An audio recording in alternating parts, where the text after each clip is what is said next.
Hello, my fellow readers. Dark Symphony 777 with another fan fiction review. As always, a link to the story will be in the description. Please like, subscribe, and remember the fact that this is my opinion. If you have your own opinion, or if you want a story you want me to review or read in any future video, please leave it in the comments below. Now, how to get started with this video? What's the word I'm looking for? Cliche. There we go. Cliche. We got kind of a cliche story going on. So the story I'm reviewing today is called Octo Colors. It's written by Bang Rowdy Ralph, and it's a Splatoon fanfiction. Now, the reason I say cliche is because it's one of those storylines that I kind of read a lot, so I kind of know the beats of how it's going to happen. But just because it's cliche doesn't mean it's not bad. The story is actually quite good. So what's the story? The story is basically in the war of Inklings versus Octolings, a lone Octoling. Sorry, I'm probably going to be mixing up the two throughout the entire review. I hope I'm not butchering them. Finds herself a survivor of one of the Inklings massacres, quote unquote, i.e. defending, and she has to run into their way of life to try and get back home. There she's discovered by an Inkling herself, and they actually become friends, eventually fall in love, and eventually save both their kinds, both the Inklings and the Octolings, and they fall in love and have kids and live early after. There we go. There's the plot in a nutshell. What do I like about this plot? Well, first one thing, just because I want to say one thing up straight. Just because a plot is done cliched, doesn't mean it's bad. The story is actually pretty good. Although I wouldn't put it on the top echelons of my favorite fanfiction of all time, like Better Off Alone, Bring the Kingdom on Midnight, or Reflections of Madness. It's for what it is. It's a good enough story to stand on its own two legs. Sure, the plot follows the same beats and paths I was really expecting it to. How it done is like, okay, I saw that coming. If you read this kind of story before, then you're pretty much gonna figure it out on your own. However, it does have a couple of twists and turns to at least keep you interested throughout the time. For one thing, we have kind of a new villain. Well, two new villains. I'll get to the second one I'll get to both in a second. So we follow this character named Sarada, who is an Octoling. And so she journeys to the Inkling City because Agent 3 from the Splatoon game actually killed all of her troops, and she's trying to get out and get back home. She's discovered by Leviathan, this plucky young Inkling who kind of not really adopts her, kind of like wants to protect her as a way. So they become friends. She finds the truth that the Octolings, but specifically DG Octavio. I really like that name, DG Octavio. Someone needs to ape that pronto.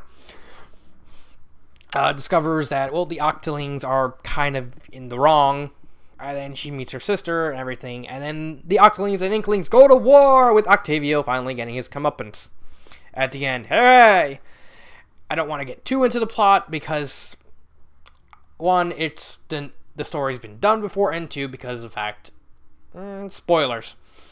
So what about the characters? I like the characters for the most part. Sarada and Leviathan are likable enough protagonists that, you really get feel for them. Not to mention Sarada's just a big, adorable ball of ink. I was about to say fur, but I realized she was an octopus, so I had to switch to ink. Potato, right? Bad joke alert. Leviathan is a likable enough protagonist as well. I probably like Sarada over him, mainly because if the story focuses more on her than him, that's not to say that he was bad, simply because he's a protagonist I've seen a dozen times, that pretty much done the same way. Again, just because it's been done before doesn't mean it's bad. They're friends. Shino, Lyra, and Kelp. I actually like them both. I actually like all of them, especially Shiro. Shiro's a ball of fun. I actually would love to see at least a little side story of nothing but Shiro just getting off and goofing off, and just the shenanigans he gets into. I would really love to see that. Although that's wishful thinking above anything else. Kelp, I didn't see enough of Kelp to really get a beat on him. Same thing with Lyra. and Shiro was lucky enough to be in the spotlight long enough to say, "Hey, I'm popular. Here I come." Let's see, Octavio. Octavio's not enough. I don't really know Octavio that well because I haven't played Splatoon. The Squid Sisters, they only show up near the halfway through, so it's like, I know they're popular. I know they're squids. I know people. Would you fuck a squid? If it's the Squid Sisters, I would fuck them. The two new characters, Octo Mary. I really liked Octo Mary. I kind of saw coming that she was gonna die, like when she found out the truth. So, but I wasn't expecting her to genuinely die that fast. Like immediately after she found out the truth, like, no. It's like I knew that was coming. It's like, no, it happened too soon in my eyes. It was well done. What was the guy's name? What was crud?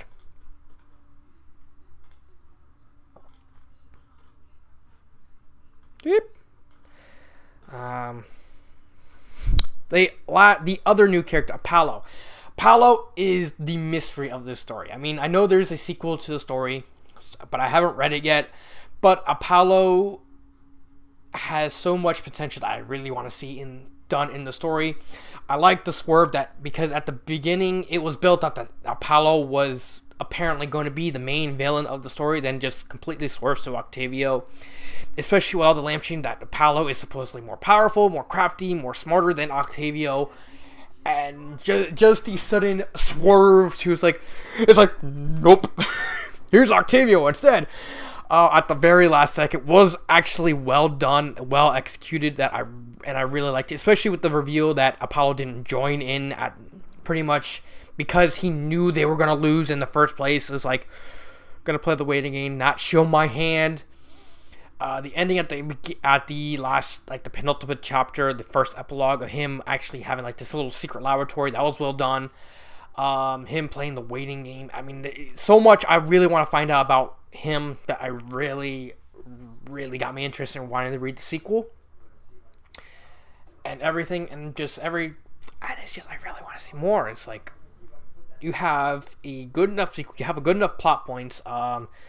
The ex-girlfriend problems, Apollo, what's his agenda and everything, like the whole hybridization of Inkling and Octarine, because at the end they are older and they have a kid, which are basically an Inkling Octarine hybrid, and there's enough plot points that really justify a sequel.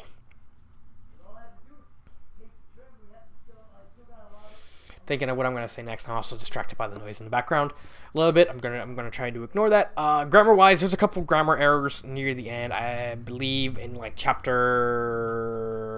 I'm actually on the page right now. I believe it was the punch and block. Let's see. Oh yeah, chapter. I believe it was. Yeah, it was chapter 11. And they were at the part where Agent 1 and 2, Callie Marie, were like talking, and all of a sudden, randomly, the author decided to accidentally call Agent 2 Agent 3. That's really the only big grammar errors I can find. It's literally just that one paragraph. I think it's just that one or two paragraphs. Let's see.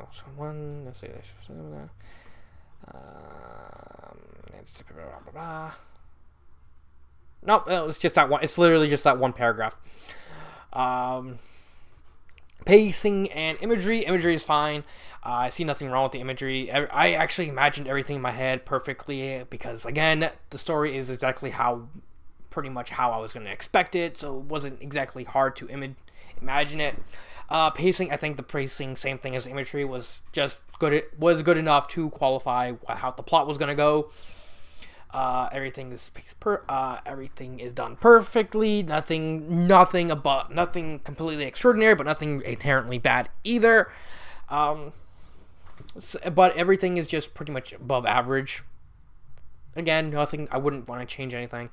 Final thoughts, favorite part, and would I recommend it?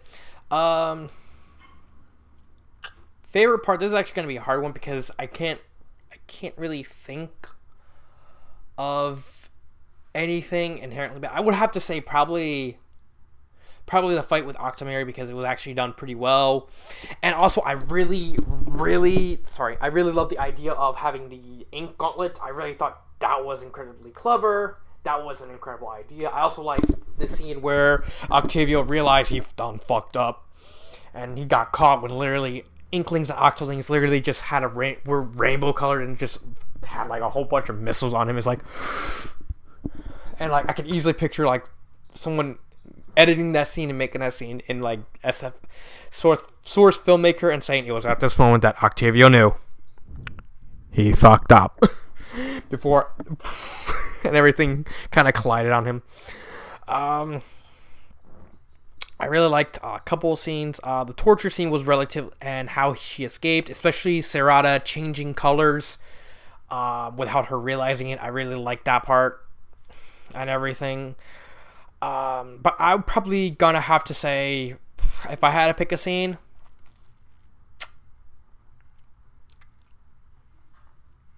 probably the happy end. Probably have to be the ending. If anything, I couldn't really. Again, this is one of those stories that have multiple points that I really liked. So I'm just picking one out of my head and just saying, this is my favorite part. Why? Because it just is.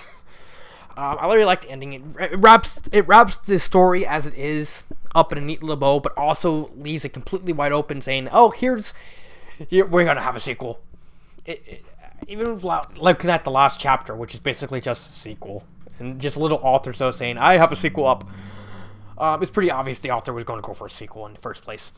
And I really liked it. Would I recommend it? This was kind of a hard one, but I would actually kind of say both, because if you're not into these types of stories or probably read them before, you're probably not going to get much enjoyment out of this because you read these stories before and you already know what you're going to expect, and you're probably saying, not my cup, or just going to pass because you want to see something more creative. But if you're a fan, not only if you're a fan of Splatoon, but if you do like these type of stories, or if you at least want to see what the big deal is, because I think from what I read, like I think the first 2 chapters of the sequel is shaping up to be miles better than Octocolors.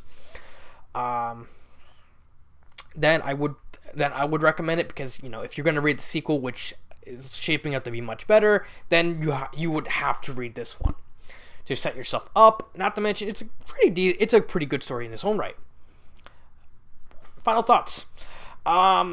If there was anything I would change, honestly, it would be at the end, where they had the completely out of the blue marriage scene, and then they had sex. It's like, okay, I understand you can have the sex, you can have the sex, but it's just completely